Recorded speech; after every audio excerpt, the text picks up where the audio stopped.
ಇವತ್ತು ನಾವು ಬೀನ್ಸ್ ಮಸಾಲೆ ಪಲ್ಯ ಮಾಡೋಣ ಬನ್ನಿ. ಈರುಳ್ಳಿ ಬೆಳ್ಳುಳ್ಳಿ ಏನು ಹಾಕಲಿಲ್ಲ ಇದಕ್ಕೆ. ಇದು ಮದುವೆ ಸ್ಟೈಲ್ ಹುರುಳಿಕಾಯಿ ಅಥವಾ ಬೀನ್ಸ್ ಪಲ್ಯ. ಬಿಸಿ ಅನ್ನದ ಜೊತೆ ಅಥವಾ ಚಪಾತಿ ಜೊತೆ ರೊಟ್ಟಿ ಜೊತೆ ಎಲ್ಲ ಬಡಿಸ್ಬೋದು. ನಮಸ್ತೆ, ವೆಜ್ ರೆಸಿಪೀಸ್ ಆಫ್ ಕರ್ನಾಟಕಕ್ಕೆ ನಿಮಗೆಲ್ರಿಗೂ ಮತ್ತೊಮ್ಮೆ ಸ್ವಾಗತ. ತುದಿ ಬುಡ ಎಲ್ಲ ತೆಗೆದು ನಾರೆಲ್ಲ ಇದ್ದರೆ ತೆಗೆದು ಮೊದಲಿಗೆ ಒಂದು 400 ಗ್ರಾಮಷ್ಟು ಬೀನ್ಸನ್ನು ಹೆಚ್ಚಿಟ್ಕೊಂಡಿದ್ದೀನಿ.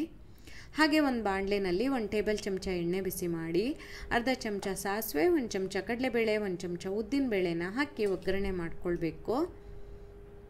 ಸಾಸಿವೆ ಎಲ್ಲ ಸಿಡಿಯೋಕ್ಕೆ ಶುರುವಾದ ಕೂಡಲೇ ಒಂದು ಒಣಮೆಣಸಿನಕಾಯಿಯನ್ನು ಸಹ ನಾನು ಚೂರು ಮಾಡಿ ಸೇರಿಸ್ತಾ ಇದ್ದೀನಿ.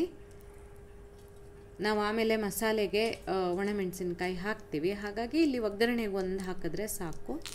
ಜೊತೆಯಲ್ಲೇ ಕರಿಬೇವು, ಈಗಾಗಲೇ ಹೆಚ್ಚಿಟ್ಕೊಂಡಿರುವಂತಹ ಬೀನ್ಸನ್ನು ಹಾಕಿ ದೊಡ್ಡ ಚಿಟಿಕೆ ಅರಿಶಿನ ಹಾಗೂ ದೊಡ್ಡ ಚಿಟಿಕೆ ಇಂಗನ್ನು ಹಾಕಬೇಕು. ದೊಡ್ಡ ಚಿಟಿಕೆ ಅಂದರೆ ಸುಮಾರು ಒಂದು 1/4 ಚಮಚದಷ್ಟೇ ಹಾಕಿದ್ದೀನಿ, ಚಿಟಿಕೆ ಏನಲ್ಲ.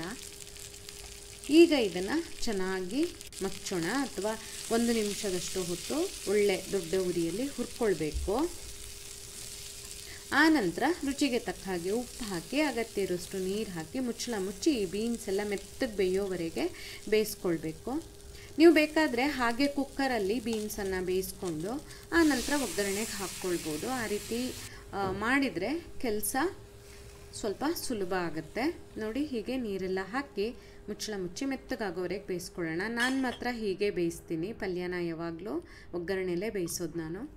ಆಮೇಲೆ ಒಂದು ಮಸಾಲೆಗೆ ಮಿಕ್ಸಿ ಜಾರಲ್ಲಿ ಅರ್ಧ ಕಪ್ಪು ಹಸಿ ತೆಂಗಿನ ತುರಿ, 2 ರಿಂದ 3 ಒಣಮೆಣಸಿನಕಾಯಿ, ಸಣ್ಣ ಚೂರು ಶುಂಠಿ, ಅರ್ಧ ಚಮಚ ಸಾಸಿವೆ, ಅರ್ಧ ಚಮಚ ಜೀರಿಗೆ, ರುಚಿಗೆ ತಕ್ಕ ಹಾಗೆ ಬೆಲ್ಲ ಮತ್ತು ಹುಣಸೆ ಹಣ್ಣು, ಹಾಗೆ ಸ್ವಲ್ಪ ಕರಿಬೇವು. ಉಪ್ಪು ನಾವು ಬೀನ್ಸ್ ಬೇಯೋದಕ್ಕೆ ಹಾಕಿದ್ದೀವಲ್ಲ, ಹಾಗಾಗಿ ಇಲ್ಲಿ ಬೆಲ್ಲ ಮತ್ತು ಹುಣಸೆ ಹಣ್ಣು ಮಾತ್ರ ಹಾಕಿದ್ದು. ನೀರು ಹಾಕದೆ ಈ ರೀತಿ ಪುಡಿ ಮಾಡ್ಕೊಳ್ಬೇಕು. ಇಲ್ಲಿ ನೋಡಿ, ಬೀನ್ಸು ಬೆಂದಿದೆ. ಬೀನ್ಸು ಮೆತ್ತಗಾಗೋವರೆಗೆ ಚೆನ್ನಾಗಿ ಬೇಯಿಸ್ಕೊಳ್ಳಿ. ಬೇಗ ಬೆಂದುಬಿಡುತ್ತೆ ಎಳೆ ಬೀನ್ಸ್ ಆದರೆ. ಆಮೇಲೆ ಅದಕ್ಕೆ ಪುಡಿ ಮಾಡಿಟ್ಕೊಂಡಿದ್ವಲ್ಲ ಮಸಾಲೆ, ಅದನ್ನು ಸೇರಿಸಿ ಚೆನ್ನಾಗಿ ಒಂದು 2 ನಿಮಿಷ ಮೀಡಿಯಮ್ ಫ್ಲೇಮಲ್ಲಿ ಹುರ್ಕೊಳ್ಬೇಕು.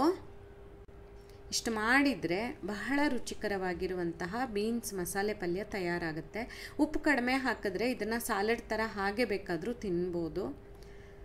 ನಾನು ಬಿಸಿ ಅನ್ನದ ಜೊತೆ ಬಡಿಸಿದ್ದೆ. ನೀವು ನಿಮಗಿಷ್ಟ ಬಂದಿರೋ ಚಪಾತಿ ರೊಟ್ಟಿ ಜೊತೆ ಎಲ್ಲ ಬಡಿಸ್ಬೋದು. ಖಂಡಿತ ಟ್ರೈ ಮಾಡಿ. ನಿಮ್ಗೆ ಈ ವಿಡಿಯೋ ಇಷ್ಟ ಆದಲ್ಲಿ ಲೈಕ್ ಮಾಡಿ, ಶೇರ್ ಮಾಡಿ, ಕಮೆಂಟ್ ಮಾಡಿ, ಹಾಗೆ ನಮ್ಮ ಚಾನಲಿಗೆ ಸಬ್ಸ್ಕ್ರೈಬ್ ಮಾಡೋದನ್ನು ಮರಿಬೇಡಿ. ಧನ್ಯವಾದಗಳು.